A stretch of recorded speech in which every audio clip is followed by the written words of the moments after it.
Tämän päivän videossa me tsekataan suomitubettajien ensimmäisiä videoita. Kattokaa tää video loppuun asti, koska nämä videot on tosi hauskoja. Okei, ihan ekana me katsotaan Herban eka video. Tää on niin mielenkiintoinen, kun tää on niin erilainen kuin ne Herban uudemmat videot.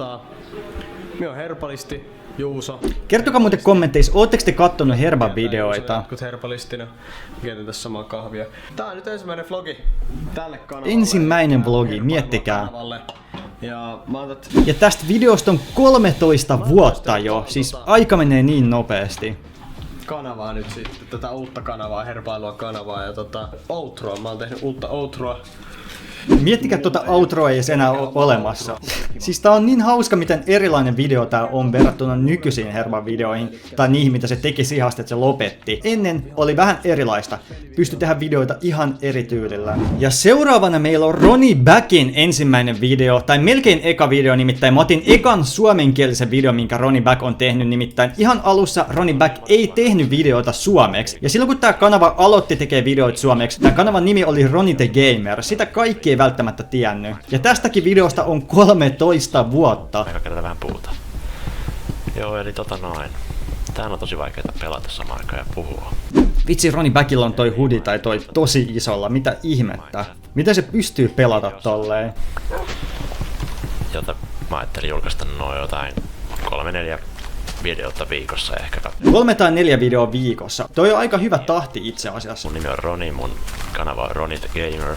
Ronnie the Gamer, sieltä se tuli. Ronnie the Gamer oli tän kanavan alkuperäinen nimi. Ennenkin Minecraft-videoita. Joo. Toisella kanavalla mun kaverin kanssa, mutta mun kaverin kiinnostus vähän lopahti, joten mä vaan ajattelin jatkaa. Niin, mä en tiennyt itse asiassa tota. Tiesittekö te, että Roni on alun perin tehnyt kaverinsa kanssa videoita, mutta sitten sen kaverilla lopahti kiinnostus tehdä videoita, ja sitten Ronnie Back aloitti tekee itse videoita Ronnie the Gamer-kanavalle. Mut nyt herää kysymys, kuka se Ronin kaveri on, jonka kanssa se teki videoita silloin yli 13 vuotta sitten? Mä haluaisin tietää, kenestä on kyse. Ja vitsi, Minecraft on näyttänyt niin eri peliltä, kattokaa tätä. Mä ruokaa. Tai suuremmalla todennäköisyydellä. Niin mitäs muuta, mä oon 18-vuotias. Okei, Roni on ollut 18-vuotias silloin kun tää video on tullut. Ehkä tää ei kiinnostakaan oikeastaan, varmaan joo. Ja toi mikki on tosi hiljaisella. Siis huomaa, että silloin kun porukka on aloittanut YouTubeen, mulla on tää sama juttu ollut, niin se on ollut vaikea puhua tarpeeksi lujaa. Nimittäin sun pitää aika paljon sun ääntä koventaa, jotta porukka kuulee sut ja jotta sä et kuulosta ihan siltä.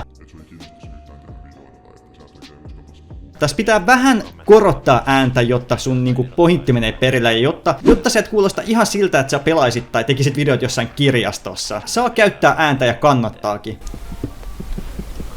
No niin, monta siihen tarvitaan siihen. Ja seuraavaksi meillä on Pakpan eka video, missä sillä oli facecami, eli missä se näytti sen naaman. Tää video on julkaistu 10 vuotta sitten, ja tää on ihan erilainen kuin Pakpan nykyiset videot. Tsekatkaa, miten paljon tää Pakpan videotyyli on muuttunut. Mä vähän mietin, että missäköhän Pakpa pelaa tässä. Toi näyttää, että se olisi jossain keittiössä, tai mä en oikeastaan tiedä, missä toi on. Jos te ootte kattonut Pakpaa kauan, niin kertokaa, missä se on kuvannut tämän videon. Yksi ekoista peleistä tai pelivideoista, mitä mä oon kattonut YouTubessa, oli PewDiePien Amnesia Let's Play. Amnesia The Dark Descent oli yksi legendaarisimmista kauhupeli Let's Play-aiheista.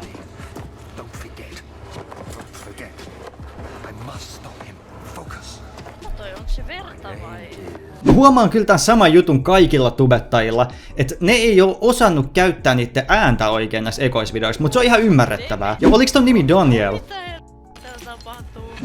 Ton päähenkilön nimi on Daniel, mitä ihmettä? Mä en tiedä, että mä oon päässyt tähän peliin.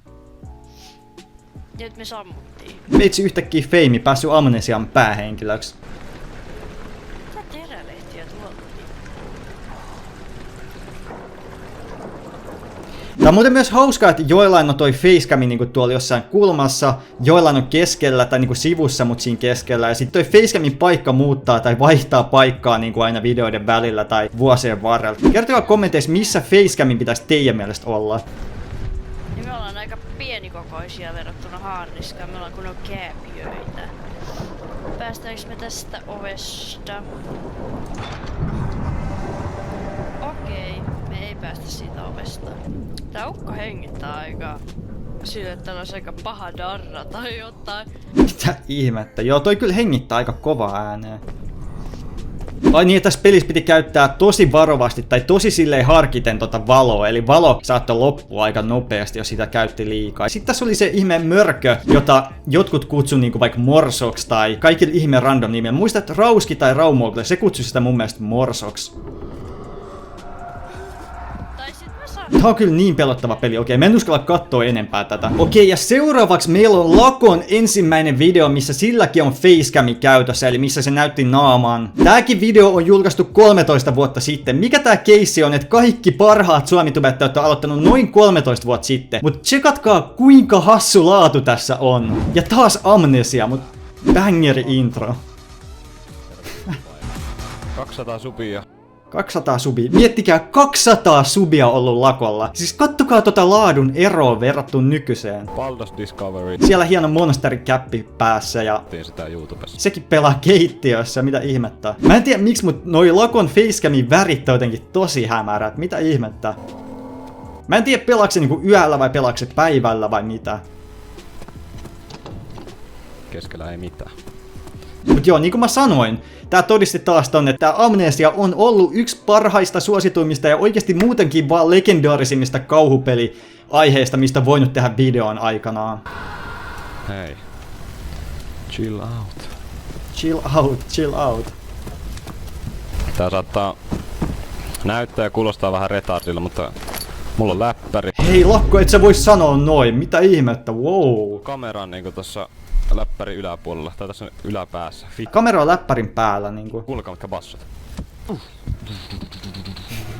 Huomaa, että Lakolla on ollut tää tismalleen sama huumori on niinku tähän aikaan, 13 vuotta sitten. What? Tää on jotain Japania. Facecamia.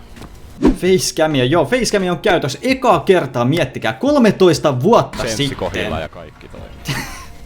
Mitä ihmeet, Lakko. Ja tähän videon loppuun mä näytän teille vielä mun oman ensimmäisen videon. Siis se on niin erilainen kuin mun nykyiset videot. Eli tsekatkaa tää, jos te ette ole nähnyt mun eli Högen ekaa videota. No niin, morvan kaikille, se on Höge täällä. Tänään me...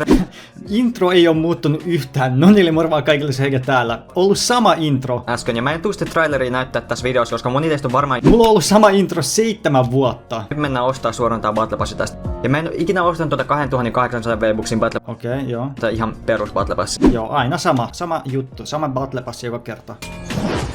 Battle Pass upgraded, nice. Battle Pass upgraded. Siis 7 vuotta sitten. Mä kuulostan ihan muksulta tässä videossa. Mitä ihmettä. Kertokaa kommenteissa, kuka on teidän lemppari suomitubettaja. Ja jos te olette katsonut video tänne asti, muistakaa jättää tykkäys tähän videoon, tilatkaa kanavaa ja kertokaa, haluatteko te lisää tämmöisiä reaktiovideoita ja mistä aiheesta. Klikatkaa sen jälkeen jotain videoa ruudulla, niin voitte jatkaa mun videoiden katselua. Me nähdään siellä ja tähän väliin se olisi mun eli Högen puolesta. Morjes!